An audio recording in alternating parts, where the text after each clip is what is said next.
பிரியமான அன்பு சகோதர சகோதரிகளே, ஆண்டவராக இயேசு கிறிஸ்து நாமத்தாலே நன்றிகளும் ஸ்தோத்திரங்களை எடுக்கிறோம். இந்த செகண்ட் வீக் கர்த்தருடைய சமூகத்தில் காத்திருக்கப்படும் போது ஒவ்வொரு மாதங்களும் அவருடைய சரீரத்தையும் இரத்தத்தையும் பானம் பண்ணக்கூடிய ஒரு நாளாக, சிறப்பான நாளாக, ஒரு மனமகிழ்ச்சியான நாட்களாக காணக்கூடியதாக இருக்கும். அதை எடுத்துக்கொள்ளக்கூடிய ஒரு பகுதியை வைத்திருப்பார் ஆண்டவர். அது யாத்திராகத்தில் 12ஆம் அதிகாரத்தில் 48ஆம் வசனம் படித்தாலும் சரி, 1 சாமுவேல் புத்தகத்தில் 21ஆம் அதிகாரம் 4ஆம் வசனம் 5ஆம் வசனம் படித்தாலும் சரி, புதிய ஏற்பாட்டின் வழியாக படிக்கும்போது இந்த அப்பத்தை கொடுத்து தனியாக யோவான் புத்தகத்தில் 6ஆம் அதிகாரம், 1 கொரிந்தியர் புத்தகத்தில் 11ஆம் அதிகாரம், இவங்களெல்லாம் இவ்வளோ படிக்கிற காரணங்கள் தன்னை பரிசுத்தப்படுத்திக் கொள்ளக்கூடிய ஒரு சின்ன காரியம்தான். இந்த புதிய ஆண்டுக்குள்ளே நம்ம கடந்து பயணிக்கிறோம். ஒரு சிலர் ஃபர்ஸ்ட் வீக்கே திருவிருந்து ஆயத்தப்படுத்தியிருப்பீங்க. வருஷம் துவக்கும் போது சிலர் திருவிருந்து எடுத்து ஒரு மனமகிழ்ச்சியோடு திரும்புவதை போல வாழ்க்கையில் எப்போதும் மனமகிழ்ச்சி சமாதானம் இருக்கணும் என்று சொன்னால் நமக்கு விரோதமாக சத்ரு சந்தோஷப்படக்கூடிய ஒரு சூழ்நிலை ஏற்படுத்தக்கூடாது. இன்னைக்கு வாழ்க்கையில் பார்த்தீங்கன்னா நம்ம விழுமா என்று காத்திருப்பது சத்ரு, அது சந்தோஷப்படுமா? அப்போ மிக தீர்க்கதரிசியாக ஒருவர் சொல்கிறாரு, சத்ருவின் நீ சந்தோஷப்படாது, நான் விழுந்தாலும் ஏந்திருப்பேன் அப்படி என்று சொல்லுவார். மிக 7ஆம் அதிகாரம் 8ஆம் வசனம் படிச்சிங்கன்னா நிறைய அந்த விஷயத்தை பற்றி எழுதியிருக்கும். அநேக நல்ல வேதத்தை படிக்கிறவங்க தான், வேதத்தை படிக்காதவங்களாம் கிடையாது, நல்லா படிக்கிறவங்க தான். படித்து சில விஷயத்தில் தன்னை அர்ப்பணித்து ஒப்பு கொடுப்பதற்காக தாமதிப்பீங்க. இன்னைக்கு ஒருத்தர் எனக்கு ஒரு செய்தி அனுப்பியிருந்தார். அது மனுஷன் பேசுவதை பற்றி அனுப்பிச்சிருந்தார். நான் அவரை உத்து பார்த்தேன். அதுதானே பிரச்சனையாக இருக்குது. மனுஷனுக்கு ஒப்புரமாக பேசுவது கிடையாது, மனுஷனுடைய தப்புதலை மன்னிப்பதும் கிடையாது. அப்போ நம்ம தப்புதல் எப்படி மன்னிக்கப்படும் இல்லையா? வாழ்க்கையில் புதிய ஏற்பாட்டின் வழியை பார்த்தா மனுஷன் தப்புதல் நீ மன்னித்தா பரமபிதா உன்னை மன்னிப்பார் எனக்கும். இதை படிக்கிறோம், ஈஸியாக படிப்பது, அநேக காரியத்தை பார்ப்போம். ஆனால் மன்னிக்கிற தான் சகோதரனை மன்னிப்பது கிடையாது, உறவினரை மன்னிப்பது கிடையாது. அநேக காரியத்தை கொடுத்து இன்னைக்கு என்னுடைய சகோதரன்லாம் கடினமாக திட்டிக் கொண்டே இருந்தாலும், அவங்க செய்கிற தவறுகளை விழப்பட்டிருந்தாலும் அவங்கள தொடர்ந்து ஏதாவது சொல்லி அவங்களை எழுப்பி விடுவோம். காரணம், இந்த வேதகத்தில் அப்படி ஒரு சூழ்நிலையை சொல்லி கொடுத்துருக்கு நல்ல பாடமாக. பார்க்குற அன்பு சகோதர சகோதரிகளை, இந்த ஆண்டு ஒரு மகிழ்ச்சியான ஆண்டு. நல்லா பாருங்க, கடந்த ஆண்டு உன்னை ஆராய்ந்து பார்க்குற ஆண்டு.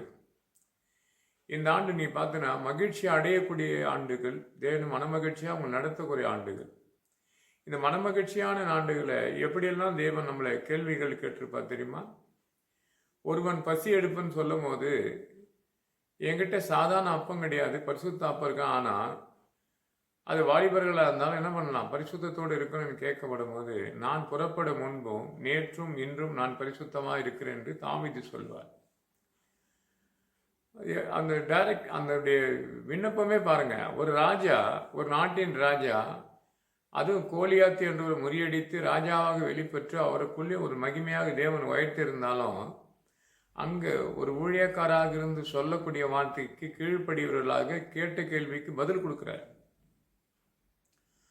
அதுக்கு அவர் உடனடியே பதில் சொல்கிற 1 சாமுவேல் புத்தகத்தை நீங்கள் படித்து பாருங்கள். 21ஆம் அதிகாரத்தை படிச்சிங்கன்னு சொன்னால் தொடர்ந்து 2-3 வசனம் தாவீது அந்த வழியாக தன் ஜனங்களோடு புறப்பட்டு வரும்போது ஒரு இடம் போது பசி எடுக்க இல்லையா, பசி யார் கேட்பாங்க? தலைமை தாங்கிறவர் தான் கேட்பாங்க. அந்த தலைமை தாங்கிறவர் என்னவா இருக்கணுன்றனால் தன்னுடைய காரியங்கள், ஒரு குடும்பத்தை தலைமை தாங்கி இங்கே நடத்தி கொண்டிருக்கீங்கன்னா நீங்கள் பரிசுத்தத்தோடு இருந்தால் உங்கள் பிள்ளைகள் நிச்சயமாக பரிசுத்தத்தோடு இருப்பாங்க. நம்ம பல காரியங்களுக்கு தவறுகளை பண்ணி கொண்டிருந்தால் நம்முடைய பிரச்சனை அப்படியே பிள்ளைகள் மேலே வந்துடும். ஏன்னா நான் தொடர்ந்து அதை சொல்ல விரும்பலை. தாவீதுடைய முன்னிலைமைகள் சொல்கிறேன்.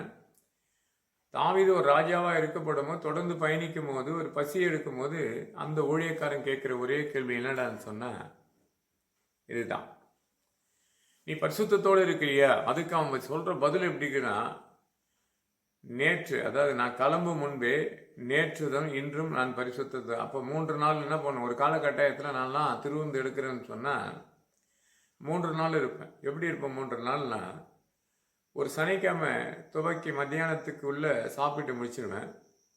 அதோட தொடர்ந்து ஞாயிற்றுக்கிழமை காலை ஆராதனை முடிஞ்சு 12 மணிக்கு வந்தால் அப்போ அந்த 3 நாள் என்ன பண்ணுவேன், யாரையும் தொடக்கூடாதுன்றது கூட இருக்கும். என்னுடைய நாட்களில் இன்னைக்கு எனக்கு 58 வயசாகுது. நான் ஆண்டவரை தெரிந்து கொள்ளப்படும் போது எனக்கு 28 வயசு. 30 வயசுலாம் தேவனை நான் ஃபுல்லாக ஐக்கியமாகி வெளியே வந்தேன். அப்போது அந்த காலகட்டத்தில் ஒரு நாட்களிலே ஒரு சந்தோஷமான காலை கூட என்ன பண்ணிட்டேன், அந்த 3 நாளில் தேவனுக்காக அர்ப்பணித்து கடவுளிடத்தில் பெற்றுக்கொள்ளப்பட்டு இத்தனையும் உங்கள் இடத்துல நான் பிரசங்கம் பண்ணுறேன் என்று சொன்னால், இவைகளெல்லாம் ஒவ்வொரு மாதங்களும் அந்த உபவாசம் போட்டு காத்திருந்து தைரியத்தோடு முழங்கால் போட்டு, கர்த்தாவே என்னுடைய பாவங்கள் என்னை மன்னிக்கும்படி என்று வேண்டிக் கொண்டு, எனக்கு கொடுத்த வெளிப்பாடின்படியாக சங்கீத புத்தகம் 25ஆம் சங்கீதம் 6ஆம் வசனப்படி, என் பருவகால பாவத்தை நினைக்காதபடி உன் கிருபின்படி என்னை நினைத்துக்கொள்ளு என்று வேண்டிக் கொண்டு பிறப்பாடு தான் முழங்காலில் போய் நல்லா போட்டு ஜெபம் பண்ணி நல்லா சோத்திர பலி சொல்லி அந்த திருவிருந்து எடுக்க இவ்வளோ காலத்தை நான் ஏற்படுத்தி கொள்ளுவேன். பார்க்குற அன்பு சகோதர சகோதரிகளே, அது திருவிருந்தை நீங்கள் எப்படி நினைக்கிறீங்கன்னு தெரியாது. சிலரும் திருவிருந்து எடுக்க மாட்டாங்க. திருவிருந்து தான் உனக்கு பலம், திருவிருந்து தான் உனக்கு சமாதானம், திருவிருந்து தான் உனக்கு விடுதலை. அந்த ரத்தத்தையும் அந்த சரிகளத்தை பானப்படும் போது அது 1 யோவான் 1:7 சொல்லுவார், என் ரத்தம் சகல பாவம் நோய்களும் சுத்திகரிக்கின்றவார். அப்போது அந்த ரத்தத்தை பானம் பண்ணும்போது உன் சரிகளத்தில் இருக்கிற பலவீனத்தின் எல்லாவற்றையும் தேவன் பூர்ணமான பலப்படுத்தி சுகப்படுத்துவார். எனக்கு பிதா குமார் பரிசுத்த நாம ஞானஸ்தானம் எடுத்தேன், நான் சபைக்கு போகல, என்னை யார் கேட்பாங்க நினைக்காதீங்க. கர்த்தர் நிச்சயமாக கேட்பார். ஒரு இடத்துல இருந்து ஒன்றுமே இல்லாத கர்ப்பத்திலிருந்து உன்னை தெரிந்து கொள்ளப்பட்டு உன் குடும்பத்தில் உன்னை பிரித்தெடுக்கப்பட்டு ஒரு ஆலயத்துக்கு உள்ள பங்குள்ளலாக மாறப்படும் போதெல்லாம் அதுலேருந்து நீ கொஞ்சம் கொஞ்சமாக விலகி பின்மாற்றம் அடைந்து பல பிரச்சனைகளை மாட்டிக்கொண்டு சிக்கிக்கொண்டு, நான் கடவுளை ஏற்றுக்கொள்ளப்பட்டேன், எனக்கு இப்படியா ஒரு வறுமை வந்துன்னு கேள்வி கேட்கக்கூடாது. உன்னை சுற்றி நீ ஆராய்ந்து பார்த்தனா உன் பிரச்சனை உனக்கு தெரியும். இன்னும் யாத்திராகம் புத்தகத்தில் 12ஆம் அதிகாரத்தில் 48ஆம் வசனம் படித்து பாருங்க. பெஸ்ட் ஃப்ரெண்டு பணக்காரனா கூட இருக்கட்டும், பரிசுத்தம் இல்லாத என்ன பண்ணாது, இந்த அப்பத்தை இதை தொட அனுமதி கிடையாது. அந்த பாஸ்கோ பண்டிகையில் இருக்கிற ஆகாரத்தை எடுத்துக்கு அனுமதி கிடையாது. அவ்வளோ பரிசுத்தத்தோடு இருக்கணும். இன்னும் பழைய ஏற்பாடை படிக்க திருவிருந்து எடுக்கிறதுக்கு பயம் வந்துடும். ஏன்னா கடவுளுடைய நேர்த்தியாக இன்னைக்கு ஒருத்தர் திண்ணனூரில் நல்ல ஒரு ஊழியக்காரர், எனக்கு பிடிக்கும் அவரை. அவர் செய்திகளை குறித்து வரக்கூடிய பண்டிகை கொடுத்து பேசியிருந்தார். பொங்கல் பண்டிகை வருது, அந்த பண்டிகை நமக்கு சேர்த்து சேமித்திருப்போமே, அதில் சேர்ந்திருப்பது ஒரு சிறப்பானது என்று சொல்லி அது மட்டும் தான் பார்த்து அதுக்குள்ளேயே ஒருத்தர் பேச வந்தால் நான் ஆஃப் பண்ணிட்டேன். அவர் எனக்கு இன்னைக்கு ஒரு மெசேஜ் அனுப்பல, 2 மெசேஜ் அனுப்பிச்சிட்டு இருந்தார். அவர் தினந்தோறும் ஒவ்வொரு சனிக்கிழமையும் செய்தி எடுத்து எனக்கு அனுப்புவார். அதை எடுத்திருக்கப்படும் போது இந்த பொங்கல் பண்டிகை படித்து ஆரம்பித்தார். அதை யாரோ ஒருத்தர் திடீர்னு பேசினாங்க, நான் அதோடய ஆஃப் பண்ணிட்டேன். அதை நான் இதயத்தில் யோசித்து கொண்டிருந்தேன். இந்த பண்டிகை யாருடையது என்று சொல்லுவதை காட்ட இது இந்த தேசத்தின் மக்களுடையது. இன்றைக்கி நிறைய சொல்லுவாங்க, 7 எளிரை கொடுத்து பேசுவாங்க தெரியுமா. அத்தனை பேர் சொல்லுவாங்க விவசாயத்தை பற்றி. விவசாய மக்களை கொடுத்து இப்போ தான் கொஞ்சம் ஒவ்வொருவங்களும் விவசாயத்தை பற்றி எங்கேயுமே நிலம் நீர் விற்காதபடினாச்சு எல்லாம் விவசாயம் பார்க்க ஆரம்பிச்சிருக்காங்க. இப்போ பார்க்குற விவசாயம் என்னடான்னு சொன்னால், இந்த பனி சீசனில் வர நீரோட்டத்தை வச்சு கிணறு இல்லாதவங்க வச்சு பயிர் வச்சு தன் பலனை பெற்றுக்கொள்ளுக்கிற நாட்கள். அந்த பெற்றுக்கொள்ள காலத்தை எடுத்து அதை ஒழுங்குபடுத்துவாங்க, மற்றவங்களுக்கு ஜனங்களுக்கு கொடுப்பாங்க, செய்வாங்க. நான் அடுத்த செய்தியில் அதை எடுத்துக்கிறேன். அப்போது நம்முடைய பாவங்கள் சுத்திகரிக்கும்படியாக அப்போது வாசிக்கக்கூடிய காரியங்கள் பார்க்குற ஒவ்வொரு இடங்களையும் தேவன் ஒரு வித்தியாசமும் நமக்கு ஒரு பதில் சொல்லுவார். அதில் மிகால படிக்கிறேன் பாருங்க, சத்ருவே நீ சந்தோஷப்படாதே. ரொம்ப நல்லா இருக்கும் அந்த பைபிள். நான் உங்களுக்காக அதை படிக்கிறேன், எனக்கு நல்லா பிடிக்கும் எனக்கு இந்த பைபிளு. மிகா 7ஆம் அதிகாரம் 8ஆம் வசனம், என் சத்துரு எனக்கு விரோதமாக சந்தோஷப்படாதே, நான் விழுந்தாலும் எழுந்திருப்பேன், நான் இருள் உட்காந்து கர்த்தர் என்னை வெளிச்சத்தில் கொண்டு வருவார். சத்ருவான என்ன பண்ணுவான், பரிகாசம் தானே பண்ணுவான். நீ பெஸ்ட்டாக நல்ல வெள்ளை பேண்ட்டு வெள்ளை ஷர்ட் போட்டுக்கின்னு நல்ல வஸ்திரத்தை போட்டுக்கின்னு வெள்ளை சாரி கட்டிக்கின்னு பைபிளை கையில் எடுத்து மனமகிழ்ச்சியாக போன நீ விழுந்து கிடைக்கக்கூடிய ஒரு சூழ்நிலை ஏற்படுத்தக்கூடிய நேரத்தை யார் ஏற்படுத்திக்கிறானா, விசுவாசம் ஏற்படுத்துறதுக்கும் சரிகளத்தையும் மனசு என்ன பண்ணுற நீ அவனுக்கு அர்ப்பணிக்கிற. கடவுள் எவ்வளோ விஷயங்களில் செய்திகள் மூலியமாகவோ இல்லை நடத்த வர குடும்பத்தின் விதியாக விழுந்து போகாதபடி எனக்கு மாதாவரம் பகுதியிலேருந்து ஒரு ஐயா இந்த காலை வேளையில் பேசியிருந்தார். அவர் பேசினே ஜெபிக்க ஆரம்பித்தா, ஜெபத்தை முடியும் போய் அழ ஆரம்பிச்சிட்டார். நான் சொன்னேன், ஏன்பா அழுவுற? கர்த்தர் இந்த ஆண்டு ஒரு மகிழ்ச்சி ஆண்டா கொடுத்துருக்கிறாரு அப்படின்னு சொல்லிட்டு, உங்கள் மகள் எங்கன்னு சொல்லும்போது மகனுடைய நம்பர் கொடுத்தா நான் பேசினேன். உங்கள் மகள் உங்களுக்கு எஸ்தர் என்று சொல்வதோடு ஜெபரால் என்று சொல்லலாம் அப்படின்னு சொல்லி மகளே அப்புறம் ஃபோன் லைனில் வந்தாங்க. ஐயா, என்னை நீங்கள் ஜெபராலின் பேர் மாற்றி சொல்கிறேன். இல்லைம்மா, ஜெபராலை போல நீ சொன்ன வார்த்தையின்படி உன் தகப்பனுக்கு தாய்க்கு கனத்துக்குரியதாக இருக்குது என்று சொல்ல வந்தேன். அப்புறம் அவங்க புரிஞ்சுக்கினாங்க. இவ்வளோ சிலர்லாம் அப்படி தானே, டக்குன்னு புரியாது அவங்களுக்கு. என்னடா நம்ம பேரை மாற்றி பேசுகிற ஊழியக்காரு அப்படிலாம் கிடையாதுங்க. சிலர் அழைப்பு எஸ்தர் என்ற காரணத்துக்கு எஸ்தருக்கு என்ன பேர் நிறைய பேருக்கு தெரியாது. அந்த எஸ்தர் ஆரம்ப ஸ்டேஜில் என்னவா இருந்தது, எஸ்தரா மாறுபடும் போது அது என்னவா மாறுது என்றது குறித்து 127 நாட்டுக்கு சொந்தக்காரியாக கர்த்தர் மாத்துறார். வாழ்க்கையின் வாழ்வாதார ஜெபரால் அப்படி கிடையாது. இருக்கிற இடத்துல இருந்து சொல்லப்பட்ட வார்த்தையை நிறைவேற்றி முடிப்பார். இது நியாயாதிபதிகள் 4ஆம் அதிகாரத்தை பற்றினா ஜெபராலை கொடுத்து ரொம்ப அழகாக இருக்கும். இப்போ வாழ்க்கையில் பார்த்தோன்னா சில பாவங்கள் நம்மளை என்ன பண்ணோமா, தொடர்ந்து பயணிக்குமா. என்னாங்கத்தில் இருக்கும் 32ஆம் அதிகாரம் 23ஆம் வசனத்தில் இருக்கும். அப்போது தொடர்ந்து அதை பயணிக்கும். எப்படி பயணிக்கணும், இப்படி தான் நீ சத்துருவோட நீ விழப்படும் போது சத்துரு பரிகாசம் பண்ணும். வாசிக்கிற பாருங்க மறுபடியும் மிக 7ஆம் அதிகாரம் 8ஆம் வசனம். என் சத்துரு எனக்கு விரோதமாக சந்தோஷப்படாது, நான் விழுந்தாலும் நான் எழுந்திருப்பேன், நான் இருளில் உட்கார்ந்தாலும் கர்த்தர் என்னை வெளிச்சத்தில் கொண்டு வருவார். சொல்லிட்டு பார்த்தீங்கன்னா 9ஆம் வசனம் ரொம்ப நல்லா இருக்கும். நான் கர்த்தருக்கு விரோதமாக பாவம் செய்தேன், அவர் எனக்காக வழக்காடி என் நியாயத்தை விசாரிக்க மட்டும் அவருடைய கோபத்துக்கு சுமந்திருப்பேன். கொஞ்சம் கூட ஒரு மாறுதலை பாருங்க, அறிக்கை பாருங்க. சொல்லிட்டு அவர் என்னை வெளிச்சத்திலே கொண்டு வர வரைக்கும் அவருடைய நீதின்படி பார்ப்பேன். பார்க்குற அன்பு சகோதர சகோதரிகளே, வேதத்தில் நிறைய வசனங்கிறதுங்க. பாவத்தை கொடுத்து எடுக்கணும்னு சொன்னார். பாவத்தை கொடுத்து எடுத்து பலரை பாவத்தை கொடுத்து பேசி கொண்டிருப்பாங்க பிரசங்கம் பண்ணுறது. ஆனால் வேதம் சொல்லுகிறது உன் பாவம் உனக்கு மன்னிக்கப்பட்டது என்று சொல்ல தெளிவாக இருக்கும். ஏசாயா 43ஆம் அதிகாரத்தை கொஞ்சம் படித்து பார்த்தீங்கன்னா, முந்தை நினைக்காது பூர்ணதை சிந்திக்காது, நான் உனக்கு புதிய காரியம் செய்வேன் என்று சொல்லிட்டு இல்லையா. 19ஆம் வசனம் 23ஆம் வசனம் படிக்கப்படுவது உன் பாவத்தை நான் நினைப்பதில்லைன்னு ஒரு ஆண்டவர். இன்னைக்கு நிறைய பேர் பிரசங்கமே அது தானே. சில அறியாது செய்கிற பாவத்தை தொடர்ந்து பயணிப்பாங்க. நான் இந்த வழியாக வந்தேன்னா அந்த வழியில் பார்த்தேன்னா அது நிமித்தமாக தான் இந்த பிரச்சனை. ஆனால் இங்கே மிக 7:8 படிக்கப்படும் போது சத்துருவே நீ சந்தோஷப்படாது. நான் அப்படி தான் பேசுவேன். சத்துருவே நீ சந்தோஷப்படாது, நான் விழுந்தாலும் கர்த்தர் என்னை வெளிச்சத்தில் உட்கார வைப்பார். எப்பவுமே அவன் சந்தோஷத்துக்கு என்னை நான் போய் நிறுத்தி சோர்ந்து உட்கார மாட்டேன். கர்த்தர் என்னை வெளிச்சத்தில் கொண்டு வர என்ற நம்பிக்கை எனக்கு காரணம், நான் செய்த பாவத்தின் நிமித்தமாக நான் அதை சுமந்து கொண்டிருக்கிறேன்றது நான் ஒத்துக்கிறேன் இல்லையா.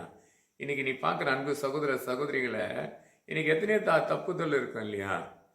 அப்போது அநேக உன்னை பாவம் மன்னிக்கப்படும் போது தேவன் மற்றவனுடைய பாவத்தை நீ மன்னிப்பதே கிடையாது. நீ உனக்கு உதவி செய்கிறாரு. எத்தனை நெருக்கடி இருக்கும்போது உனக்கு பதம் உதவி செய்கிறாரு, உன் பாவங்களை மன்னித்து உனக்கு உதவி செய்கிறாரு. ஆனால் மற்றவங்களுக்கு நீ உதவி செய்ய போயிட்டு அந்த உதவியை மற்றவங்கிட்ட பங்கெடுத்து சொல்லப்படும் போது நீ மன்னிக்கவே உனக்கு மனதே வரல. அப்படித்தானே, அதுன்னு உண்மை. இன்னைக்கு நிறைய பேர் பார்த்தா சிலருக்கு உதவி செஞ்சிருவாங்க, அந்த உதவி செய்து கொடுத்து நிறைய பேசுவாங்க. அதனால் எந்த பிரயோஜனம் கிடையாது. அப்போ எப்படி உனக்கு மற்றவனுடைய பாவத்தை உன்னை நீ மன்னிக்கிற மாதிரி இருந்தால் உன் பாவம் உனக்கு மன்னிக்கப்படும், உன் கடன் தொல்லை உன்னை மன்னிக்கப்படும், உன்னை மீட்கப்படும்.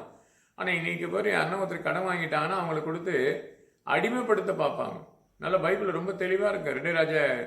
2 சாமுவேல் புத்தகத்தில் படிக்கும் போது நிறைய விஷயங்கள் இருக்கும். 2 ராஜாக்கள் 4ஆம் அதிகாரத்தை படிக்கப்படும் போது பார்த்தீங்கன்னா, ஒரு சகோதரி ஓடியாந்து ஊழியக்காரன் பாதத்துக்கு முன்பாக, என் ஊழியக்காரர் என்னுடைய கணவர் மரித்து போயிட்டார், என் பிள்ளைகள் கடன்பட்டதுனால அடிமையாக்க பார்க்குறாங்கன்னு தான் அவங்க முறையிடுவாங்களே தவிர, நான் கடன்பட்டுக்கிறேன் எனக்கு உதவி செய்யன்னு சொல்ல மாட்டாங்க. தன் 2 பிள்ளைகள் என்ன பண்ணுவாங்க, இன்னைக்கு எத்தனை பேர் ஒரு உதவி செய்கிறேன்னா அவங்கள மன்னிப்பதே கிடையாதுங்க. நான்லாம் பார்த்தீங்கன்னா என் ஊழியத்தின் பாதைகள்லேருந்து என் குடும்பத்தை நிறைய பங்கு எடுத்துக்கொள்ள மாட்டேன். ஏன்னா நிறைய பேருக்கு நான் உதவி செய்யும்படி எப்பவும் எனக்கு தேவன் ஏவப்படுத்துவார், உதவி செஞ்சுட்டு போய்க்கினே இருப்பேன். அப்போது அவங்களே ஒரு நாள் எனக்கு நீங்கள் ஐயா ஒரு டைம் இந்த உதவி எனக்கு செய்தீங்க, அது நான் நல்லா இருக்குன்னு எனக்கு கொடுத்தாங்கன்னால் அது வாங்கிக்கூடிய மனது இருந்தால் வாங்கி இல்லைன்னா நான் பாட்டு தொடர்ந்து பயணித்து கொண்டே இருப்பேன். இந்த விதவி அதுதான் பண்ணுறான். 2 ராஜாக்கள் புத்தகத்தில் 4ஆம் அதிகாரத்தில் இருக்கிற உதவி, நீ வீட்டுக்குள்ளே கடந்து போய் முழங்கால் போட்டு ஜெபி, காலியான பாத்திரத்தை ஜெபிக்கும் போது பாத்திரம் நிரம்பத்தக்க எண்ணெய் நிரம்பின போது அது கொண்டு வந்து ஊழியக்காரங்கிட்ட காட்டும்போது ஊழியக்காரர் சொல்கிற நீ போய் அதை விற்று உன் கடன் தொல்லையை தீர்த்து கொள்ளுன்னுவார். அந்த ஊழியக்காரர் வாங்கி வைத்து கொள்ளலைங்க. பார்க்குற அன்பு சகோதர சகோதரிகளை, சில பாவங்கள் யாரை கொண்டு வரும். இன்னைக்கு உபதேசங்கள் வேற போச்சுங்க. ஒரு காலத்தில் சபைக்குள்ளே ஜெபிக்கும் போது பிசாசு அல வச்சிங்க இல்லையா? பிரசங்கம் பண்ணும்போது அந்த சத்தியத்துக்கு ஒரு வார்த்தை வல்லமையாக இருந்தது. அவங்களுக்காக ஜெபிக்க போடும்போது அந்த வினாடியிலே கர்த்தர் விடுதலை கொடுத்து சுகபலம் அடைந்ததெல்லாம் உண்டு. ஆனால் இன்னைக்கு பார்த்தா அது கிடையாதுங்க. அவர் நல்ல பிரசங்கமே கிடையாது. அவருடைய செய்தி அவ்வளோ கேட்குறவளுக்கு இல்லையே, அப்போல்லாம் கிடையாதுங்க. ஒரு வார்த்தை சொன்னால் அந்த ஒரு வார்த்தைக்கு வல்லமை இந்த 2026 அந்த வல்லமை மறுபடியும் தேசத்து மேலே ஊற்றப்பட்டு இருக்குது.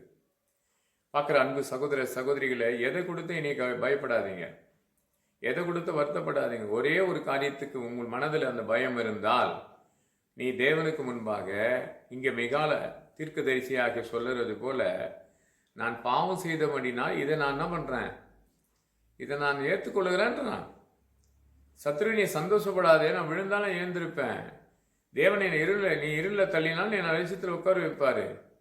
அது காரணம்னா கர்த்தருக்கு விரோதமாக நான் பாவம் செய்த நிமித்தமாக தான்றான். அவர் என்னை விசாரிக்க மட்டும் நான் சுமப்பேன்றான். இன்னைக்கு அப்படி செய்கிறவங்க யாருன்னா இருக்கிறீங்களா? விசாரிக்கும்படி விடுறீங்களா? தொடர்ந்து அடுத்து பாவத்துக்குரிய தூண்டுதலை எழுப்பிடித்து போய் கொண்டே இருக்கிறீங்க. ஒன்று சாம்பல் பார்த்தீங்கன்னா பசியோடு கடந்து வந்த ஒரு பரிசுத்தனை ஒரு ராஜாவை கேட்குறாங்க ஊழியக்காரன், நீங்கள் பரிசுத்தமாக இருக்கிறீங்களா? என்கிட்ட வேற எதுவும் ஃபர்ஸ்ட் நாள் அப்பம் எதுவும் கிடையாது, ஒரு பொறுப்புள்ளதாக மகிழ்ச்சி வரைய பரிசுத்தமான ஒரு அப்பம் இருக்குது, அந்த அப்பத்தை எடுக்கணும், நீ பரிசுத்தத்தோடு இருந்தால் எடுத்துக்கொள்ளலாம் போது, நான் நேற்றும் அது நல்லா இருக்கு, வர முன்பே நேற்றும் இன்றும் பரிசுத்தத்தோடு இருக்கிறேன்றான். பார்க்குற அன்பு சகோதர சகோதரிகளை, ஒரு நாள் இந்த திருவிருந்து எடுக்கணும் என்று சொன்னால், இன்னைக்கு கூட நான் ஆகாரத்தை எடுத்தேன், டேப்லெட் போட்டுட்டேன். அப்போ கூட முடியாத, நான் படுத்துடலாம் விடியால எழுந்துக்கலாம்னு நினச்சேன், முடியல. பனி தானே பார்த்துக்கலான்னு எழுந்து வந்தேன். எனக்கு பனி காற்றும் கிடையாது, ஒன்றையும் கிடையாது. நான் உட்காந்து பிரசங்கம் பண்ணி கொண்டிருக்கேன். நான் போட்டுங்கிற சட்டையை குறைஞ்சது ஒரு 15-20 வருஷத்துக்கு முன்னாடி நான் வாங்கி, நான் ஒரு சின்ன கம்பெனியில் 100 ரூபாய் சம்பளத்துக்கு வேலை செய்யும் போது வாங்கினது. இது போல் 2 சட்டை நான் வச்சுருந்தேன். என் தம்பி இறந்து போன ஒரு சட்டை வாங்கிட்டு போனான். அவன் போட்டு எங்கே விட்டான்னு தெரியல, இறந்து போயிட்டான். கர்த்தருக்குள் நித்திரை அடைந்தான். ஆனாலும் பிதாவும் குமாரன் பரிசுத்த நாமத்தில் எடுத்தான். பாவத்துக்குரிய காரியத்தை கடந்து பயணித்தான். மரணமே ஏற்பட்டது. இனி இந்த பூமிக்குள்ளே போயிட்டு நான் விதைக்கப்பட்டவனாக கடந்து போயிட்டான். பார்க்குற அன்பு சகோதர சகோதரிகளை, எந்த சூழ்நிலேருந்து கத்திர வேலையை எதுக்கு செய்கிறேன்னு சொன்னால், நீ பரிசுத்தத்தை படம் வழி எந்த காரியம் நடக்காது. மிக கொஞ்சம் படிச்சு பாருங்க 7ஆம் அதிகாரத்தை. அப்படி படித்து அறிக்கை செய்து விடுவனுக்கு தான் ஆண்டவர் அவனை பார்த்து சொல்கிறாரு, மறுபடியும் ஒரு விஷயம் மேலே இறங்கும் பாவத்தின் அக்கிரமத்தின் சமுத்திரத்தின் ஆழத்தில் நான் போடுவேன்றார். யாரெல்லாம் சொல்ல முடியுமா? எத்தனை போதகரோட பழகினாலும், எத்தனை தீர்க்கதரிசி வந்தாலும் உன் பாவம் நான் மன்னிப்பேன் என்று சொல்ல முடியுமா? என் ஆண்டவர் சொல்கிறாரு, மறுபடியும் ஒரு விஷயம் நான் உன்னை சுத்திகரிக்கும்படி வந்திருக்கிறேன். உன் ஆவி ஆத்மா சரியில்லை எனக்கு கொடுத்தபடினால், உன் ஆவி ஆத்மா சரியில் கொடுத்தா உன்னுள்ள உன் பாவத்தின் அக்கிரமத்தை எங்கே போட்டுருவார்? நான் வழியில் போட்டால் கூட எடுத்துன்னு வந்துடுவேன். நீ மறுபடியும் போயிட்டு ஏதோ ஒரு வழியில் நான் சமுத்திரத்தில் போட்டுருவேன்றார். என் ஆண்டவராக இயேசு கிறிஸ்து உன்னை அழைக்கிற அழைப்பை கொஞ்சம் யோசித்துப்பார். அன்பு சகோதரனே, அன்பு சகோதரிகளே, வாழ்ந்த வாழ்க்கை என்ன வாழ்ந்து கொண்டு நினைத்து கொண்டிருக்கீங்க, தேடிக்கொண்டிருக்கீங்க. என்னைக்கு நன்மை நடக்கும், என்னைக்கு நம்ம வாழ்க்கையில் ஒரு நன்மை நடக்கணும், இன்னைக்கே நடக்கும், இந்த வினாடி நடக்கும். என் தேவனாய் கர்த்தர் சத்தியத்தை உன் இதயத்துக்குள் வரப்போடுமோ நீ அறிக்கை செய்து விட்டால், 1 சாமுவேல் புத்தகத்தில் 21ஆம் அதிகாரம் 4ஆம் வசனம் 5ஆம் வசனத்தின்படி தாவீது தன் சொன்ன வார்த்தைக்கு திரும்பி பதில் கொடுத்தான். அவனுக்கு நல்ல ஒரு ஆகாரம் கிடைத்தது. ஆவிக்குரிய ஆகாரத்தை கர்த்தர் கொடுத்தார். ராஜாவின் காலத்தில் கூட அறிக்கை செய்தாதான், அவன் நாட்டுக்கு ராஜாவாக இருந்தாலும் அறிக்கை செய்தாதான் இதை எடுத்துக்கொள்ள முடியும். இது நீங்கள் யாத்திராகம் புத்தகத்தில் 12ஆம் அதிகாரம் 48 போது, அவன் சிறுவனா வெளிமையாக இருந்தாலும் சரி, பணக்காரனாக இருந்தாலும் சரி, அது தொட அனுமதி கிடையாதுன்றார். என் ஆண்டவராக இயேசு கிறிஸ்து அப்படி இந்த திருவிருந்து எல்லாரும் எடுக்க முடியாதுங்க, திருவிருந்து எல்லாரும் கொடுக்க முடியாது. நாட்டுக்கு ராஜாவாக வந்தாலும் சரி, அவன் எப்படிப்பட்ட அதிகாரியாக வந்தாலும் திருவிருந்து ஆயத்தப்படும் போது உள்ள வரத்துக்கு நோ அனுமதி. அதை தொடர்றதுக்கு அனுமதி கிடையாது, கொடுக்க அனுமதி கிடையாது, அது எடுக்க அவருக்கு அனுமதி கிடையாது. பிதா குமாரன் பரிசுத்த நாமத்தை ஞானஸ்தானம் கொடுத்தால் தவிர அதை எடுக்க தேவன் அனுமதியை கொடுப்பார். பார்க்குற அன்பு சகோதர சகோதரிகளை, எந்த கஷ்டத்தையும் விடாதீங்க. ஒரே ஒரு விஷயந்தான், மிகால 7ஆம் அதிகாரம் 8ஆம் வசனப்படி 9ஆம் வசனப்படி, நான் பாவம் செய்தேன் என்று சொல்லி பாருங்கள். என் பாவத்தின் நிமித்தமாக நான் இந்த தண்டனை ஏற்றுக்கொள்கிறேன். என்னை தேவன் சீக்கிரத்தில் என்னை கொடுத்து விசாரித்து எனக்கு நியாயம் செய்வார் என்ற நம்பிக்கையோடு காத்து பார்த்தா ஆண்டவர் சொல்கிறார் 19ஆம் வசனம், மறுபடியும் உன்னை நான் கழுவி சுத்திகரிக்க போகிறேன், மறுபடியும் உன்னை உயர்த்த போகிறேன், மறுபடியும் உன்னை நிலையான ஒரு வாழ்க்கையை கொடுக்க போகிறேன் என்று சொல்லி மறுபடியும் ஒரு விஷயம் உன் மேலே இறங்குவேன், பாவத்தின் அக்கிரமத்தின் சமுத்திரத்தில் போடுவேன்னு கர்த்தர் சொல்கிறாரு. நீ ஒப்பு கொடுக்கிறியா? பார்க்குற அன்பு சகோதரனே, அன்பு சகோதரிகளே, இந்த செய்தி காலையில் உன்னிடத்தில் வரப்படும் போது முழுமையாக இருக்கும். ஒருவேளை நீங்கள் திருவிருந்து கூட ஃபர்ஸ்ட் வீக்கில் சிலர்லாம் பார்த்தீங்கன்னா சில சபையில் எடுத்துருவாங்க. செகண்ட் வீக் இது ஒருவேளை எடுத்திருந்தாலும் சரி, இனி வர காலத்தில் எடுக்கக்கூடிய எந்த ஒரு பாவத்துக்குரிய உள்பட்டு போகக்கூடாது என்று சொல்லி நிதானமாக யோசித்து பாருங்கள். பாவத்து கொடுத்து நிறைய செய்திகள் உண்டு. இதெல்லாம் பாவத்து கொடுத்து எடுத்து பாவத்து கொடுத்து உணர்த்தப்பட்டு நான்லாம் பார்த்தீங்கன்னா எனக்கு உறங்க முன்பே நான் உறங்க உட்கார போடும்போது எங்கள் வீட்டில் சென்னையில் ஜெபம் பண்ணிட்டு உட்காரும் போது நல்ல பாய் போட்டு உட்காரம் படம் போட்டு சினிமா தேட்டரில் சினிமா படம் பார்க்கறது போல சங்கீதம் 25ஆம் சங்கீதம் எனக்கு தேவன் வெளிப்பட்டதுன்னு தான். 1ஆம் அதிகாரத்திலேருந்து 5ஆம் வசனம் 6ஆம் வசனம் வரைக்கும் தான். அதுக்கப்புறம் நான் இழந்து உட்காந்தேன். 6ஆம் வசனம் தெரியுங்களா? என் பருவகால பாவங்கள் நினைக்காதபடி உன் கிருபையின்படி என்னை நினைத்துக்கொள்ளும். இன்னை வரைக்கும் 28 வருஷமாக இதான் என்னுடைய ஜபமே. எனக்கு விரோதமாக உருவாக்கப்பட்ட வானமண்டல பொல்லாத ஆவிகளை கட்டுகிறேன்னு அதுதானே நம்மளை தொடர்ந்து எத்தனையோ குழப்பத்தை உண்டாக்கி கொடுக்குது. எல்லாத்தையும் எடுத்து கொடுத்துப்பார். இன்னைக்கு என் பிள்ளைகளும் சரி, என் பிள்ளையுடைய சந்ததிக்கு சரி கொடுத்த ஆத்மாக்களும் சரி, இப்போ கூட யோசிப்பேன். அவங்க பாவங்களை பின்மாற்றம் அடைந்தவெல்லாம் திரும்ப வரும்போது சொல்லி யோசித்து படுத்துக்கொள்ளும் போது கர்த்தர் பேசுகிறாங்க. லூக்கா 15ஆம் அதிகாரம் 17ஆம் வசனப்படி இளைய குமாரன் தன் தகப்பனை விட்டு விலகி போயிட்டான். ஓடி இந்த உலகம் முழுவதும் சுற்றி தெரிகிறான். பன்றி கொடுக்குற ஆகாரத்தை எடுக்கிறாங்க. அதையும் வீட்டில் கடந்து வரேன். தகப்பனத்தில் இவ்வளோ பேர் சாப்பிட்றலாண்டு அவன் புத்தி தெளிந்தனாக மாறப்படும் போது தூரத்திலேருந்து அந்த பிள்ளையை கூப்பிட்டு கட்டிப்பிடித்து முத்தம் செய்ததை போல என் பிள்ளைகள் இந்த ஆண்டு இந்த சபையை விட்டு போன அத்தனை பேரும் மறுபடியும் கத்தர் கொண்டு வந்தீங்க உட்கார வைப்பார். புதிய புதிய ஆத்மாவை செய்து முடித்து உதவி செய்வார். வரக்கூடிய வாரத்தில் இந்த தளத்தை போட்டு முடிப்பார். அநேக காலங்களாக நான் மன்றாடி இந்த கத்திரிடத்தில் சார்ந்த காத்து ஜெபித்த இருந்த காரியத்துக்கு யாரோ ஒரு மனிதன் அங்கேருந்து புறப்பட்டு ஒரு வேலைக்காரர் வந்தார். அவர் சொன்னார், ஐயா இதை பண்ணுங்க, என்னால் முடிஞ்சு நான் செய்கிறேன்னு சொன்னார். அவர் விதைக்கிற அறுவடையை கத்தர் என்னோடு தட்டி எழுப்பி இது செய்ய என்று சொன்னார். அது செய்ய துவைக்கிருக்கிற நீங்களும் ஜெபித்து கொண்டே இருங்க. எத்தனை உதவிகள் கத்தர் எனக்கு கொடுத்தாலும் என் செல் நம்பர் தான், எனக்கு 888 தான் வரும். அந்த 888 வழியாக உதவி செய்யுங்க. நீங்கள் உதவி செய்யலாம். இல்லை இதற்காக விசேஷமாக ஜெபம் பண்ணுங்க. விசேஷமாக ஜெபம் பண்ணி பாருங்க. ஒரு விதவி 2 காசு கொடுத்தா தேவன் அதை தான் விரும்பினார். இந்த செய்திகள் கடந்து போய் நான் கேட்காத ஒரு சிலர் என்ன பண்ணா தெரியுமா? இன்னைக்கு கூட ஒரு சின்ன காணிக்கை அனுப்பி விட்டாங்க. நேற்று ஒரு சின்ன காணிக்கை அனுப்பி விட்டாங்க. அதுபோல ஜெபித்தவர்களாக இந்த ஆண்டு அனுப்பி கொண்டிருந்தால் பெரிதளவுக்கு இந்த ஆலயத்தை கட்டுவோம். மனமகிழ்ச்சியோடு இயேசுநாம இந்த பகுதிக்கு ஒரு வெளிப்பாடு ஆகட்டும். எத்தனை எதிர்ப்புகள், எத்தனை போராட்டங்கள், ஆரம்ப காலத்திலிருந்து எத்தனை எதிர்ப்புகள் உண்டு. என்னாங்க 16ஆம் அதிகாரத்தில் 31ஆம் வசனத்தின்படி அத்தனை எதிர்ப்புகளும் வினாடியில தேடியும் காணாது போயிடும். என் கர்த்தர் அதை செய்வார். பக்கத்தில் அன்பு சகோதர சகோதரிகளே, எதை கொடுத்து கவலைப்படாதீங்க. அறிக்கை செய்தால் உங்கள் வாழ்க்கையை இந்த வினாடியிலிருந்து அற்புதத்தை கற்றுவிடுவார். கர்த்தர் இந்த வார்த்தையில் ஆஸ்வதிப்பாராக. ஜெபமுமா என் அன்பால் நேசிக்க நல்ல பிதாவின் கிருபைக்காம் சோதரிக்கிறோம். காலை அநேகர் ஆராதனை கடந்து வரணும் அப்பா. இந்த செய்தி கடந்து போற அத்தனை பேரும் உள்ளங்கள் திறக்கப்படணும், மனமாறணும். உங்கள் வாழ்க்கையில் எல்லா விதமான ஆசீர்வாதம் பெருகணும் அப்பா. ஆலயத்துக்கான தளம் போட வேண்டிய விஷயத்துக்கு தேவைன்னு சந்திக்கட்டும். வரக்கூடிய வாரங்கள்லேருந்து என் தேவனை கர்த்தர் செய்து முடித்தார் என்று வாரத்தில் சனிக்கிழமை உட்காரும் போது சாட்சியாக சொல்லத்தக்க உதவி செய்யும். நாம் வகைப்பட்டு பெரிய ஆமே ஆமே ஆமே.